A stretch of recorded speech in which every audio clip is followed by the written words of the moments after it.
I can't stop. I'm sorry, Master. I can't. I have so much to say.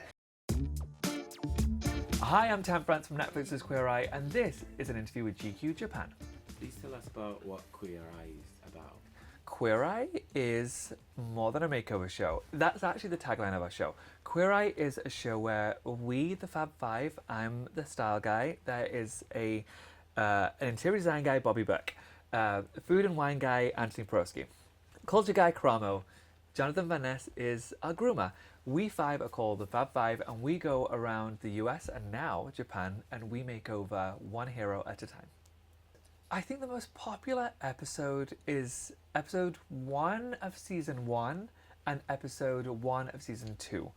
Those just perfectly highlight the beauty of our show and how transformative our show is, not just on the outside but also the inside. They're super impactful episodes. Could you explain a little further? Yeah. So with Tom Jackson is our episode 1 of season 1. You get to see him in a state where he's unhappy, his house is in disarray, he doesn't dress the way he wants to dress, he doesn't eat the food that he should be eating. His life is just not where it needs to be.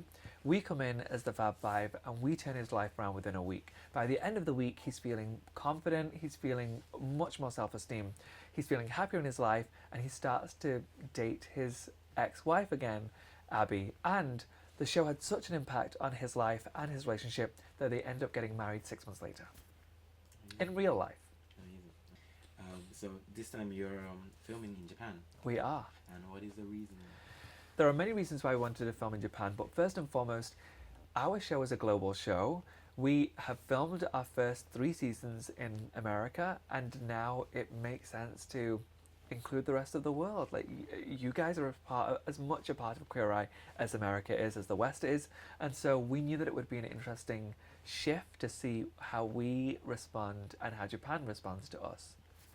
And is your first time to come to Tokyo? My first time in Tokyo. How do you? I love it. Yeah. There are so many things. Can I list them? Please, Okay. please. The food's incredible. You guys do pastries. You guys do pastries so well. Like, I eat sweets probably 3 or 4 times a day, which is totally unhealthy, but I do it all day, every day. I probably have 6 pastries every day. Can I tell them some of my favorite places? Boulange. There's a place called Boulange in Shinjuku, Okay. which is heaven. It's a pastry shop. It's a pastry shop, and it's so good. And their almond and chocolate croissant is just heaven. And then also, I'm not paid by any of these places. There's a place called Flippers, which does these souffle. My mouth is watering at the thought. There's a place called Flippers that do souffle pancakes. Have you had a souffle pancake? Yes. It's just so good. It's just so good. Okay, and then obviously sushi's great. Of course. Obviously teppanyaki's great. Obviously tempura, it's just all so good. The food's so good. And then the people are some of the sweetest, the most civilized.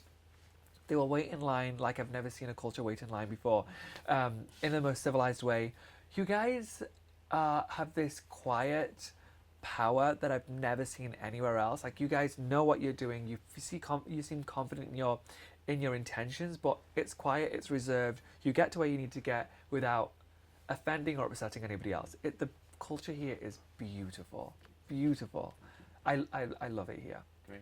I miss home, but only because I miss my bed. But other than that, I could absolutely live in Japan. So the bed in your hotel. It's great. It's great. But you know when you just have like your bed? Yeah, of course. It doesn't matter how beautiful. We have the luxury of staying in lovely hotels or apartments, and they're always nice, but there's something about your own bed. So speaking of people, how do you find their fashion? People in Tokyo. Okay, I've got 2 notes on this. You either have some of the most stylish people I've ever seen anywhere in the world, or people who dress like they are desperately trying to blend in.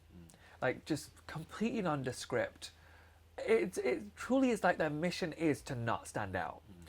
But then you've got this major juxtaposition in places like Harajuku, where people are dressing in the most creative and stylish ways, and they're doing everything they can to stand out of the crowd. So I love the style for the people who are creative. The people who are blending in, I don't love it. It's blah. It's blah. Yeah. So with the Queer Eye, you're in charge of fashion. Yes. And through that, what is the mission that you have? My mission for every hero that we work with is for them to feel like the best version of themselves. The agenda is never my agenda. My only agenda is to bring out the best version of them and give them the version of them that they never knew that they could be. And so sometimes you'll see that I will go to a thrift store to shop for our hero. Sometimes I'll go to a supermarket, Target, to shop for our hero. I want to give them the best version that's accessible to them. On a Queer Eye or in your private life, is there Yeah. anything that you want to do, or you want to? And is there a new challenge that you want to commit to? Oh, that's a good question. In my personal life, actually, no. I guess this is. It's a weird. Let me explain this. Okay.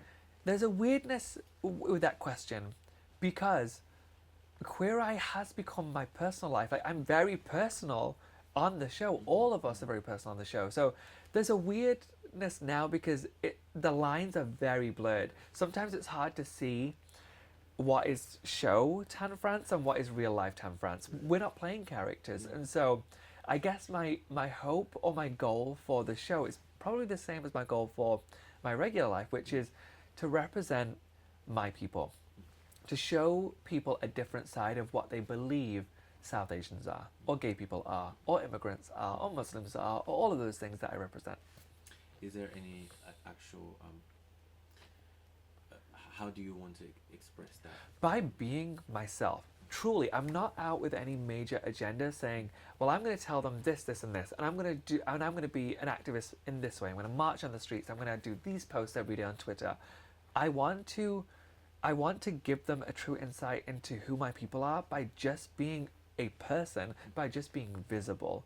Visibility does so much. I don't think people understand the power of just being visible. Do you think fashion is also a part of that? When it comes to how I want to represent my people, no, I don't think fashion plays into that part, but it definitely plays. Fashion definitely plays a part when it comes to my individuality and how I want to express myself, and showing that there are different versions of everything I represent, and I show that through my style with my creativity. So speaking of social media, what do you check? What do you? I'm on social way more than I ever should be. I don't check Twitter a lot. I use Twitter probably. I will post maybe once a month.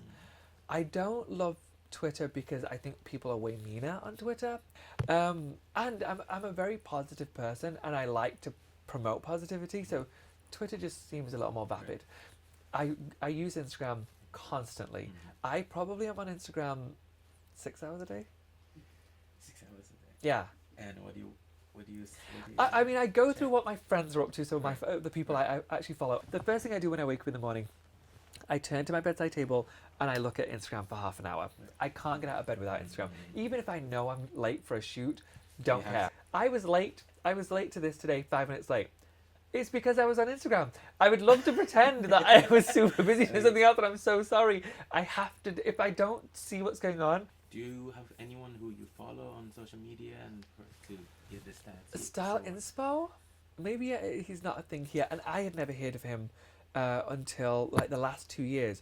Russ West 34 maybe is his Instagram. His name's Russell Westbrook. He's a basketball player. I know nothing about sport. I don't know what team he plays for. I have no idea if he's actually good. Don't come for me if he's terrible. I don't know. It's not my fault. I don't ever watch that sport. However, I love that he's super creative with his style. I love that he's super playful with his style. He can be in a Tom Brown suit one day, and the next day he's in something super street. It's not. I don't ever go to one person, but I am inspired by him because he goes against the grain. When you think of a black basketball player in the US, you definitely don't think he's wearing a pink little shirt with really short shorts and high socks like that. He just goes against the grain, and I really like that about him. Yeah. So, like, speaking of the real world, was there any exciting thing that happened to you recently? Yes. I finished my book. I'd been working on my book for almost a year.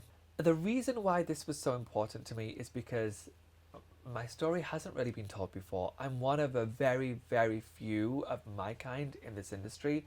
And so you asked earlier on, maybe it was this interview, I can't remember, it was another interview, that we did with you. I did with you guys, but you guys asked if it's important to have a political voice, and for me, I don't use my voice a lot because I feel like I want to say so much more than I have the platform to do so on my social, because it's usually 15-second videos or 1-minute video, and you can't talk about racism as in a soundbite. That's not the way this works, and so I wanted to be able to tell my story my way, and so I'm truly so proud of this book. I worked so hard on it, and I promise you, it's nothing like any other book you'll read.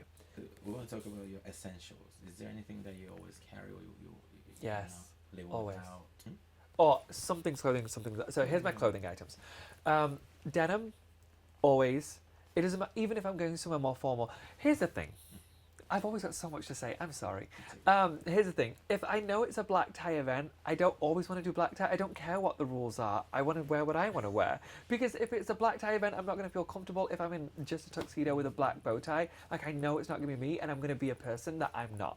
Other things, I always carry mouthwash. I'm very sensitive to not smelling.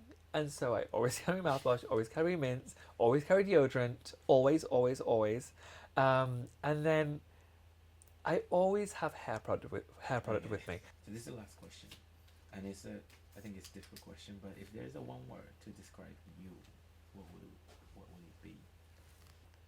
Oh, genuine.